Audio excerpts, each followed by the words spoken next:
Hey, comment que c'est? On se retrouve pour une petite vidéo aujourd'hui, nous sommes le vendredi 14 février. Je vous fais une petite vidéo, il fait beau, il y a du soleil, j'avais oublié qu'il existait franchement. Et je sais pas vous, mais on a rarement du soleil. Regardez là-bas, la prairie est inondée.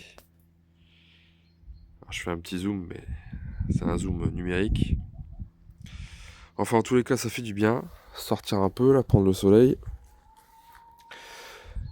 J'ai lu dans le journal il y a tout récemment que ça fait au moins 30 ans qu'on n'a pas eu de soleil comme ça, très peu de soleil, ça fait une trentaine d'années.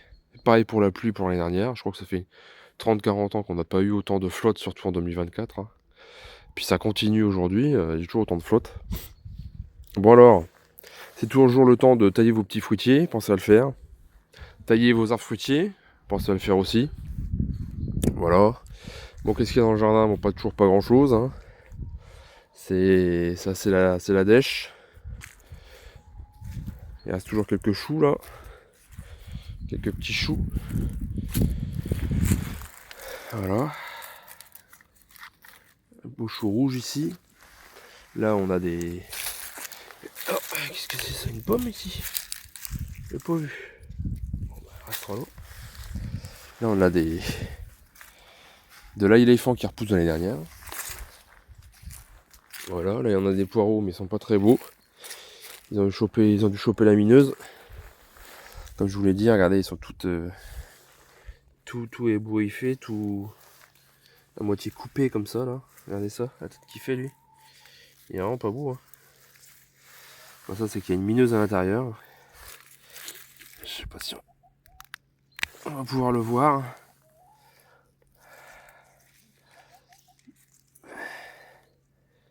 Regardez, il est coupé là, où il y a mon pouce.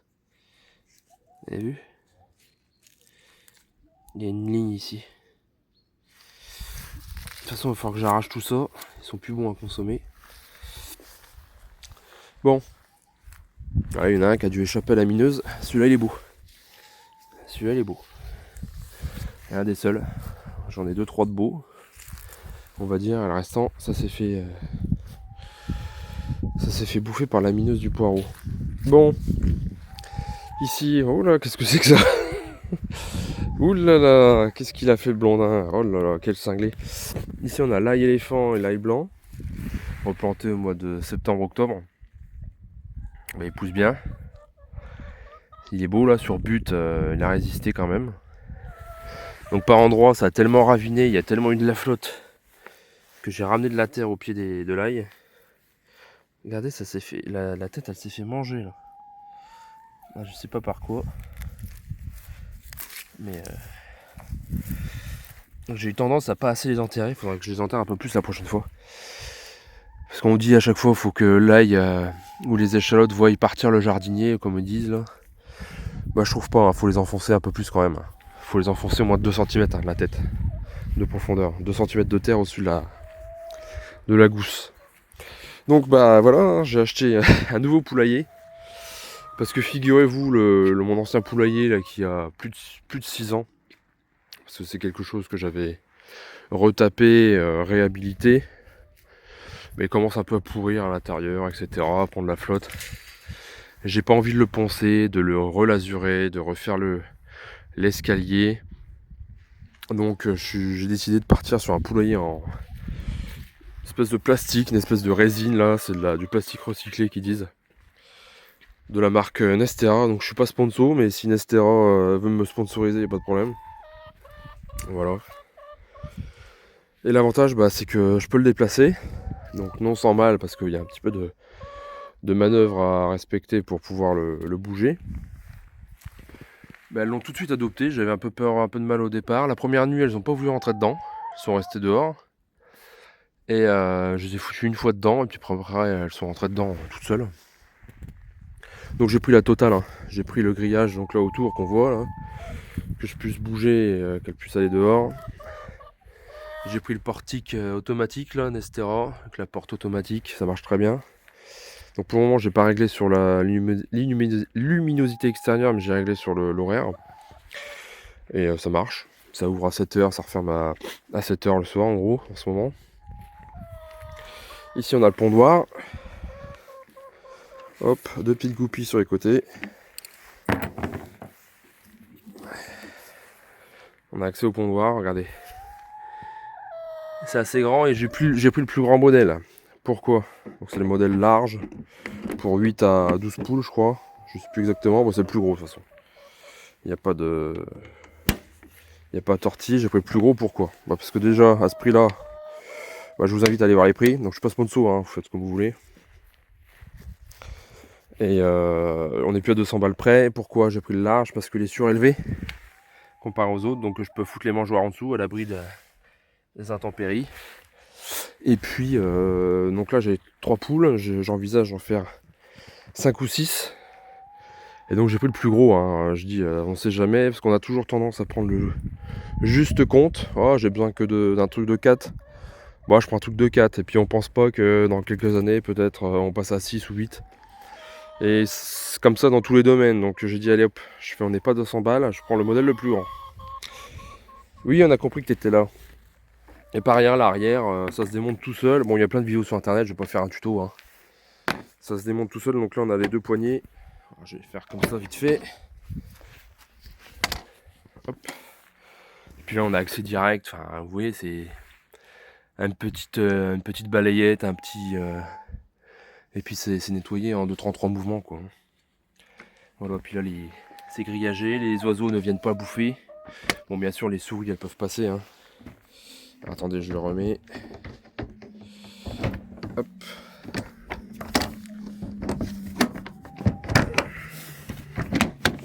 Bon, une main avec le téléphone, à 2 mains avec le téléphone, c'est pas évident. Ça se reverrouille là comme ça. Et terminé. Donc on peut le déplacer. Donc faut choper la technique, mais ça se déplace. Et puis je le déplace tous les 2 jours pour éviter qu'elle me bouffe toute l'herbe. Vous voyez où elle passe. Là, je vais passer quand même un coup de râteau. Parce qu'elle chie quand même beaucoup. Elle chie pas mal. Mais l'idée, pourquoi j'ai pris ça aussi, donc pour remplacer mon poulailler actuel là, qui est en train de un peu de passer quand même. Et puis comme ça, je vais pouvoir ressemer de l'herbe là-dedans. En bougeant, en laissant les poules là-dedans, en les bougeant petit à petit, qu'elles aient de l'air fraîche tout le temps. Et là ici, quand ça sera bien ressemé, bien reverdi avec de l'herbe propre, et bien je les remettrai dedans et je les laisserai ici dans l'endroit définitif. Je mettrai l'enclos ici, avec la tête de la grille par là, du poulailler là, etc. Et comme ça, elles auront accès. Et je mettrai le poulailler, donc je mettrai le grillage vers l'enclos, le grillage vert là. Il sera vers l'enclos, on peut ouvrir ici. Je ne vais pas montrer. Bon, c'est pas une présentation, il y a plein de tutos, hein, je vais pas m'amuser. Mais en gros, on peut ouvrir ici. Voilà, donc je laisserai ouvert. Elles iront dans leur enclos. Et la partie noire, le poulailler en lui-même, là, en résine, je laisserai à l'extérieur ici. Comme ça, j'aurai accès pour nettoyer. J'aurai accès aux œufs, j'aurai même pas entré dans le poulailler et me dégueulasser les pieds, etc. Enfin voilà, je trouve ça sympa. Voilà, voilà. Bah voilà pour les nouvelles à l'extérieur. Il n'y a toujours pas grand chose dehors. Je vais vous faire une petite vidéo là, les petits semis ont commencé à germer, ce qu'on a fait ce week-end. Le thym, les petits pois et les choux ont commencé à germer, donc je vais aller vous montrer ça après. Je vais refaire une autre vidéo parce que la vidéo va être longue, sinon là ça fait déjà 10 minutes bientôt. Là pareil, il faut que je ressème. Donc voilà, c'est juste une petite vidéo tranquille, il fait beau, je voulais vous faire une petite vidéo. On va regarder dans la serre un petit peu ce qui se passe. Alors dans la serre, oh il fait chaud là-dedans. Vache, on est bien là. Combien il fait là? Il fait 15 degrés. Il fait bon, hein. Je sais pas combien il fait dehors là, il fait 7-8 degrés je crois. Bon il reste toujours quelques salades, mais elles ont du mal à pousser, hein, comme il fait pas chaud. Donc là je les ai recouvertes d'anciens saladiers en plastique. On ne se sert plus parce que j'ai banni le plastique à la maison. Pour faire blanchir les chicorées là. Et ça marche bien. J'en ai déjà récolté, regardez, ça commence à blanchir. Mais il faut bien... commence à blanchir là. Mais il faut bien 15 jours hein, pour que ça blanchisse. Il faut bien 15 jours. Ça met un peu de temps. Donc si vous mettez ça sur la tête de la chicorée, n'espérez pas récolter au bout de 2-3 jours. Il faudra au moins attendre 15 jours hein, pour qu'elle blanchisse bien. Voilà. Donc il n'y a pas grand chose qu'à bouger, hein, bien sûr, là-dedans. Dans quelques jours, on mettra les pois et les fèves quand ils auront germé et qu'ils font, je vous ai dit, 15 cm de haut.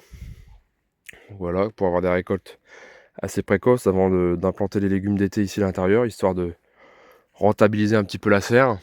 Voilà, puis je vous fais une petite vidéo, là je vais la nettoyer et puis je vais la réparer. Regardez, il y a un petit peu de verre là, faut nettoyer un petit peu.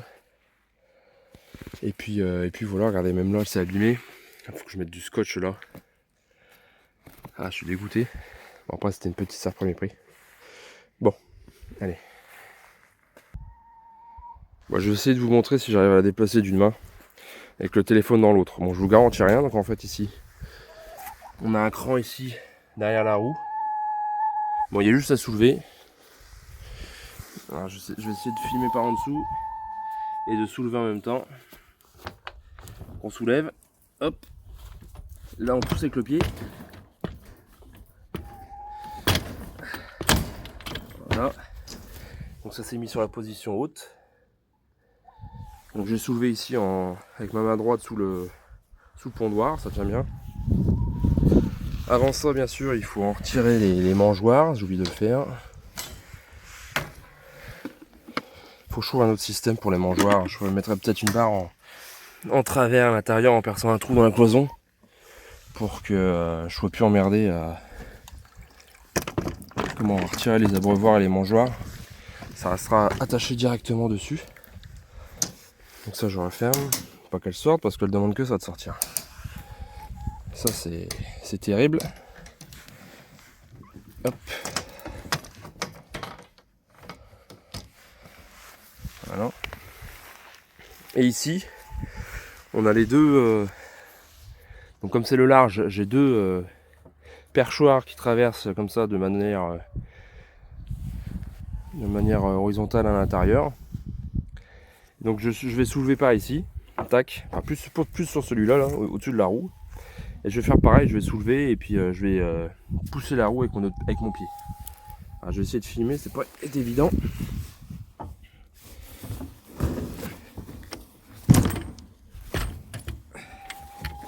Voilà, je sais pas si on a vu. Mais bon, il y a plein de tutos sur internet, mais j'ai pas envie de m'emmerder. Et je suis pas payé et financé. Donc là, on a deux poignées. Donc toujours pareil, avec deux mains, c'est plus simple. Hein. Avec une main et demie, c'est un peu plus dur, mais ça se fait. Puis là, je vais tirer. Hop.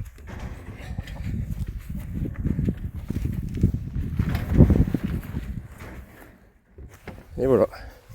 Donc là, je l'ai bougé. Les cocottes, elles sont toujours là. Donc il faut faire gaffe parce qu'elles ont tendance à vite partir sur les côtés. Donc là, on a la zone dégueulasse où elles étaient depuis 2 jours. Moi, je pourrais en laisser encore une journée, mais j'ai pas envie de trop abîmer ma pelouse. Et puis là, pareil. Donc je vais soulever au-dessus le pondoir. Hein. Et je vais refoutre la roue en position basse. Et puis c'est tout. Alors, je vais essayer de filmer tant bien que mal. Hop. De l'autre côté. Et là, je suis sur la position basse, donc la roue est en hauteur, enfin soulève le poulailler. Et là je vais mettre en position haute, et donc du coup la roue sera plus haute et la cabane va se poser quoi. Donc là je soulève ici, je tire.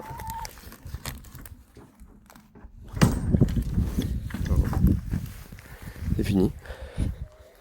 Bon, à une main et demie avec le téléphone c'est pas évident, mais ça se fait. À deux mains, dès qu'on a le coup de main, ça se fait très bien. Voilà. Donc on pourrait, donc il y a les options pour mettre le poulailler encore plus long.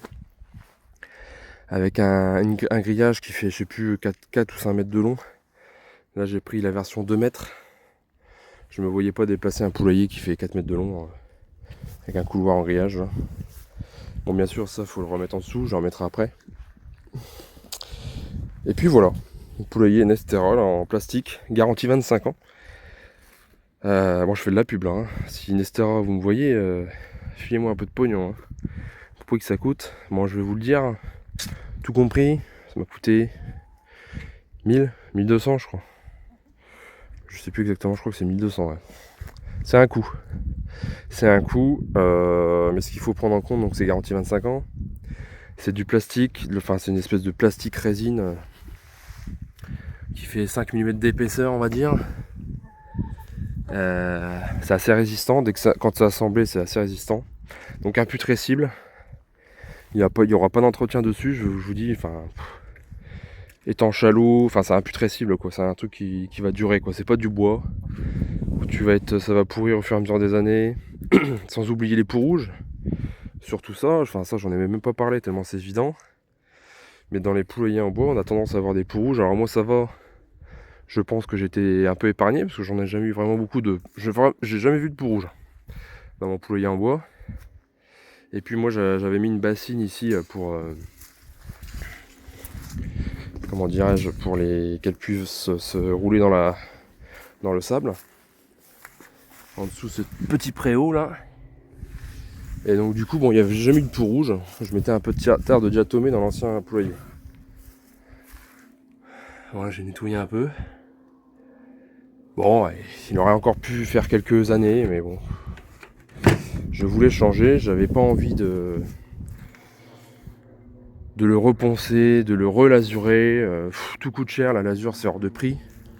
Alors bien sûr, si vous prenez la lasure premier prix, garantie 2-3 ans, c'est le truc, la lasure de merde là, à l'eau là. Avec le cryptogramme A+, là. Ah bah c'est sûr, hein, ça coûte pas cher, mais tous les ans, faut le refaire quoi. Donc c'est beaucoup de boulot, ça coûte cher la lasure.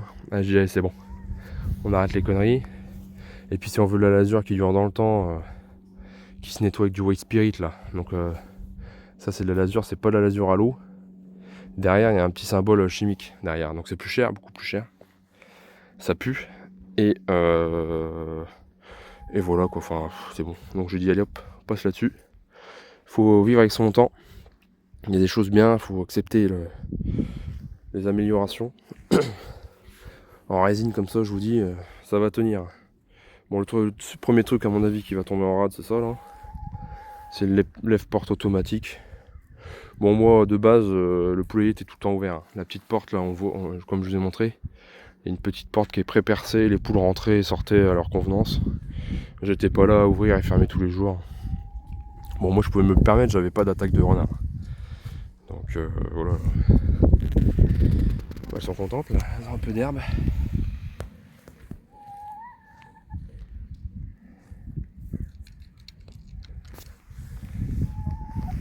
Bon bah voilà.